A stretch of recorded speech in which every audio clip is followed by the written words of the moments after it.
When I was building my teams in New York, the first thing that I would really, when interviewing a sommelier to be on the team, was really focused on their awareness and Nice. self-awareness and awareness of others. And with the juniors that would be on the team, it was something that I would repeat very often is the most important aspect of being a sommelier is psychology. It's about psychology 101. You can memorize all of the ludes of a particular vineyard, but if you can't read a guest, then it's all irrelevant. Really should go in academia. But being here is really about psychology.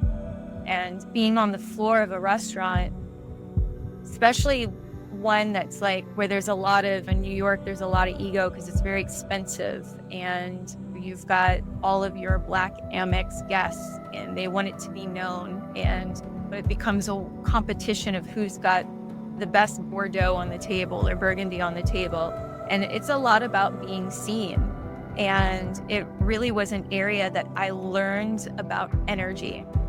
And it was really a place where I started honing in on watching how energy would move in a room and how one guest who became disgruntled because maybe their ego felt bruised or something had happened where expectations had not been met.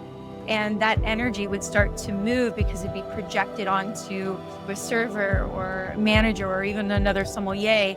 And as that energy moves and how it trickles down the line of defense of those who are trying to ultimately calm this person, and then how it affects the neighboring guests at the table. And you can just see the energy move through the room and just illuminate each individual and how that individual transmutes that energy. Do they absorb it and they transmute it, or do they take it and add to it and then project it onto another person? And then the next thing, this energy has made its way into a kitchen. And depending on where you're at, it's a very silent, very controlled atmosphere, but yet the energy has still made its way in and started as affecting people there, or vice versa. It starts in the kitchen with a very angry chef, and that energy has made its way into a dining room.